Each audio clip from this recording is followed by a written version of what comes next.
Then he took his leave of the brethren and sailed thence to Syria, and with him Priscilla and Aquila as a husband and wife. Having shaved his head in Cenchrea, for he had a vow, and he came to Ephesus and left them there. But he himself entered into the synagogue and reasoned with the Jews. When they desired him, or when they asked him to stay longer with them, he consented not, but bid them farewell, saying, I must, by all means, keep this feast that comes in Jerusalem. Speaking there of Passover. But I will return again to you, if God will. And he sailed from Ephesus. When he had landed in Caesarea and gone up and saluted the church, he went down to Antioch. After he spent some time there, he departed and went over all the country of Galatia, Phrygia, in order, strengthening all the disciples. Go back to verse 21. But bid them farewell, saying, I must by all means keep this feast that comes in Jerusalem. But I will return again to you, if God. That's the type of message. If God.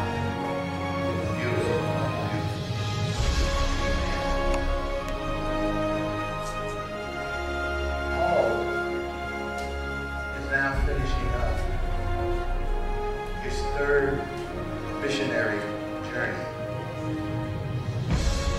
He has met and stayed with a couple named Aquila and Priscilla. Paul met up with them, and they had one thing in common. They were tent makers. So Paul was a tent maker, and he and Aquila and Priscilla put their trades together and began to do what they did.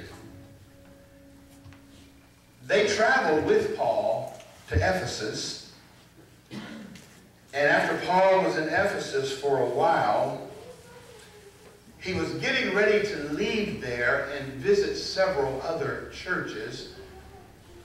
His goal was to make it back to Jerusalem for the time of the Passover. And while he was getting ready to leave the folks there at Ephesus, the believers there asked Paul to stay a little longer. And Paul said, well, I really would like to, but I can't. He said, I really need to make it back in Jerusalem, to Jerusalem, for the time of the Passover. And then he made a very interesting statement that we read a little while ago.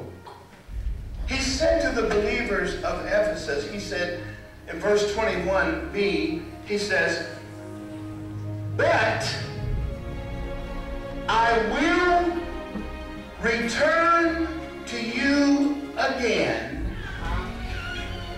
if God. Paul was saying here, if it's God's will, I will be back. He was basing his will on God's will. How many know that's a good thing to do? Base your will on God's will. I believe the most important thing you could ever do in life is to do the will of the Lord.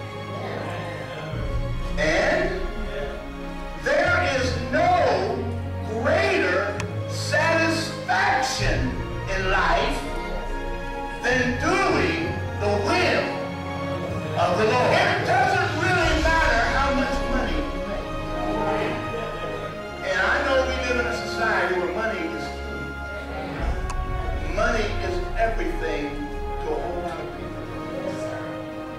But you know what?